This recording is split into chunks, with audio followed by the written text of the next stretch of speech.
Assalamualaikum warahmatullahi wabarakatuh. Selamat pagi anak-anak. Nah, sebelum kita memulai pelajaran, alangkah lebih baiknya kita berdoa dulu ya. Untuk berdoa silahkan dipimpin oleh ketua kelas. Selesai. Nah, untuk sebelumnya kita akan melakukan absensi dulu ya anak-anak. Nah, gimana semuanya hadir? Oh iya, tentu hadir. Baik, kita akan membahas mengenai materi sebelumnya. Kita akan membahas mengenai proses masuk dan berkembangnya agama Islam di Indonesia. Nah, pada hari ini kira-kira apa yang kita bahas? Ya benar, masuknya penjajahan bangsa Eropa di Indonesia. Nah, sebelum kita memasuki materi, kita harus tahu dulu kompetensi dasar, indikator, serta tujuan pembelajaran. Nah, kompetensi dasar yang kita menggunakan 3.1 yaitu menganalisis proses masuk dan perkembangan penjajahan bangsa Eropa, khususnya Portugis, Spanyol, Belanda, Inggris ke Indonesia. Kemudian indikatornya yang pertama yaitu mampu memahami tentang proses masuk dan berkembangnya penjajahan bangsa Indonesia, khususnya Portugis, Spanyol, Belanda, Inggris ke Indonesia. Nah, yang kedua, indikator kedua yaitu siswa mampu menganalisis tentang proses masuk dan berkembangnya penjajahan bangsa Eropa, khususnya Portugis, Spanyol, Belanda, Inggris ke Indonesia. Untuk tujuan pembelajarannya sendiri, yaitu melalui diskusi kelompok, siswa mampu menganalisis proses masuk dan berkembangnya penjajahan bangsa Eropa, khususnya Portugis, Spanyol, Belanda, Inggris ke Indonesia dengan baik. Baik, kita akan memasuki materi. Kita akan membahas mengenai masuknya kolonialisme dan imperialisme Eropa di Indonesia. Nah, sebelum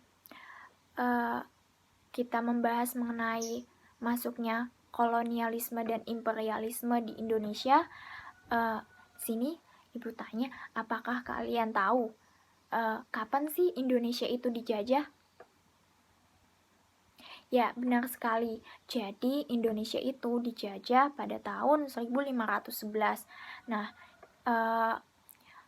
untuk selanjutnya yaitu mengenai siapa bangsa pertama kali yang menjajah Indonesia.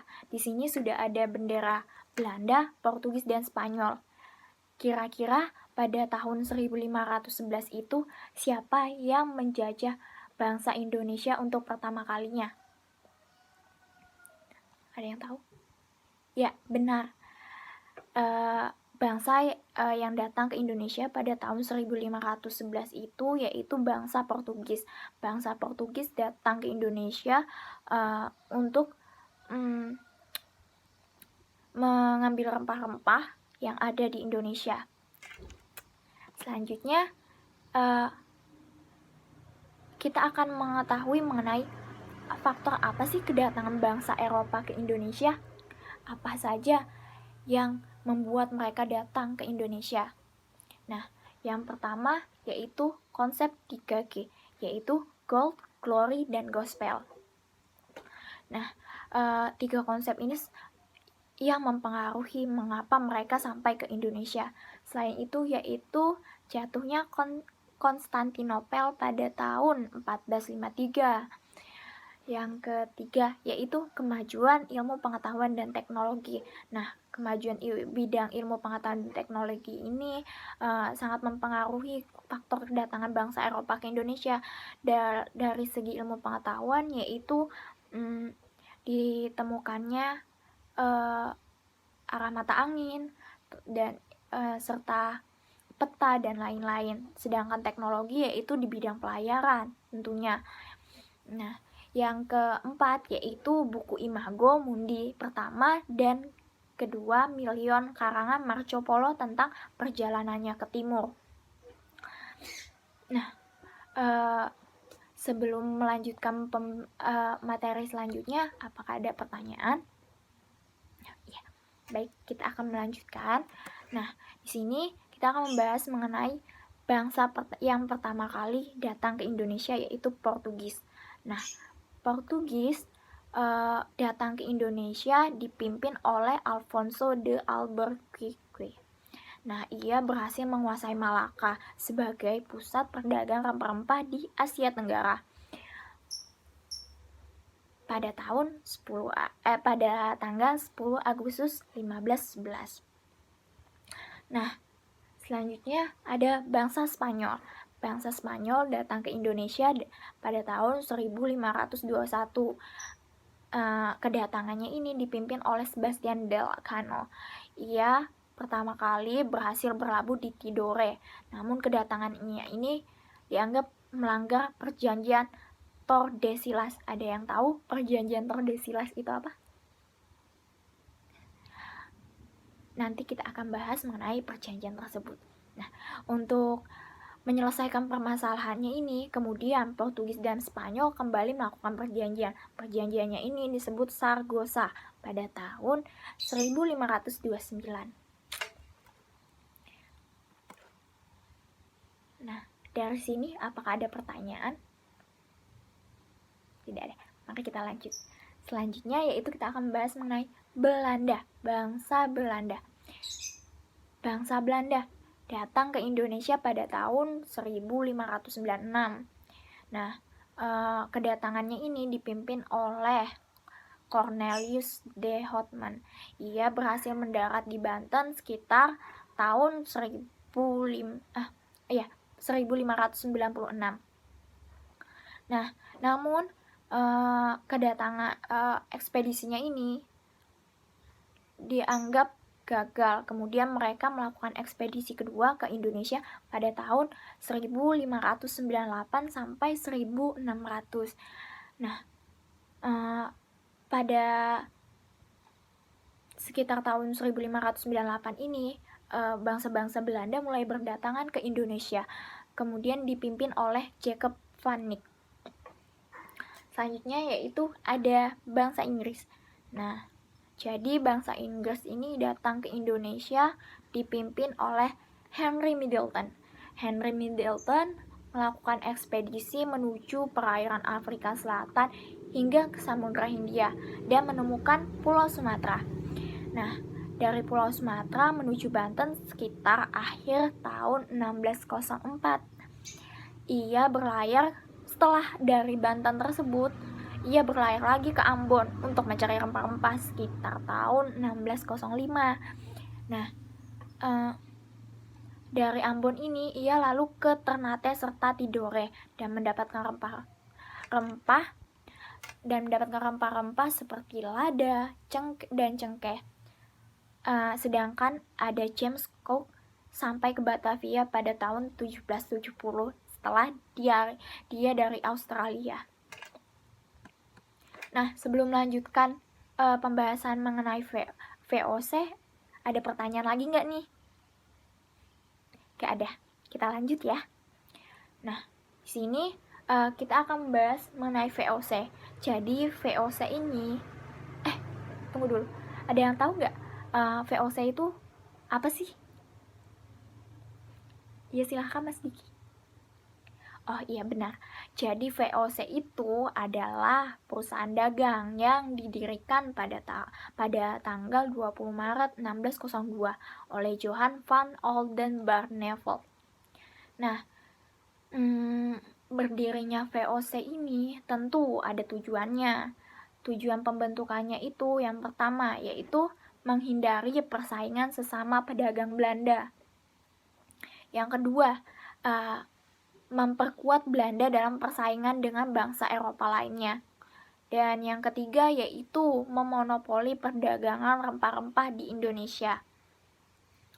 Nah, namun berdirinya VOC ini tentu selanjutnya ada keruntuhannya. Runtuhnya VOC sendiri bukan tanpa sebab. Nah, ada yang tahu nggak VOC itu runtuh tahun berapa? Ya silakan Mbak Indri. Ya, benar. Jadi VOC itu runtuh pada tahun 1799, teman-teman. Jadi Yang pertama, sebab-sebab keruntuhannya itu yaitu VOC bangkrut karena pegawai VOC banyak yang melakukan korupsi. Kedua, menanggung utang akibat perang. Dan yang ketiga, yaitu kemerosotan moral para pegawainya. Oke, nah materi kita udah selesai nih. Ada pertanyaan nggak? Oh, ada. Dari Mas. Oh iya, dari Mas ada, silahkan. Ya, pertanyaan bagus. Nah, pertanyaan dari Mas ada, apakah orang-orang Eropa dulu melakukan penjajahan hanya melalui jalur laut? Nah, Ibu akan jawab ya. Jadi, penjajahan orang-orang bangsa Eropa itu datang ke Indonesia hanya melalui jalur laut. Mengapa demikian? Karena pada saat itu perkembangan ilmu pengetahuan dan teknologi tidak berkembang seperti sekarang, karena sekarang sudah ada pesawat, ada kendaraan seperti mobil dan lain-lain. Nah, pada saat itu masih menggunakan kapal sebagai transportasi yang paling modern. Jadi begitu, pertanyaan yang bagus. Ada yang lain? Tidak ada? Nah, selanjutnya tugas. Jadi tugas kalian yaitu menganalisis proses masuk dan berkembangnya penjajahan bangsa Eropa, khususnya Portugis, Spanyol, Belanda, Inggris ke Indonesia. Untuk diskusi kelompok sendiri ini terdiri dari 4 orang setiap kelompoknya. Nah, tugas ini akan didiskusikan hari ini. Ibu beri waktu 30 menit untuk kalian berdiskusi. Nah, untuk presentasi akan kita lanjutkan di minggu depan. Apakah ada pertanyaan, ada masalah tugas? Oke, baik. Sebelum menutup pembelajaran hari ini, ada nggak refleksi yang bisa kita ambil untuk pembelajaran hari ini? Iya, silahkan Mbak Indra. Betul. Nah, jadi untuk refleksinya yaitu pembelajaran mengenai proses masuk berkembangnya penjajahan Eropa di Indonesia itu sangat penting, karena jika kita belajar mengenai proses masuk dan berkembangnya penjajahan bangsa Eropa, apa alasan mereka mengapa datang ke Indonesia, apa sih sebab-sebab mereka datang ke Indonesia. Nah, itu perlu kita ketahui agar di kemudian hari saat orang-orang bangsa Eropa ingin menjajah, kita sudah tahu sebab-sebab mengapa mereka itu menjajah bangsa Indonesia. Nah, sebelum menutup pembelajaran, silakan berdoa dipimpin oleh ketua kelas. Baik, selesai. Saya akhiri. Untuk pembelajaran minggu depan yaitu presentasi, jangan lupa dikumpulkan sebelum presentasi dimulai. Terima kasih. Wassalamualaikum warahmatullahi wabarakatuh.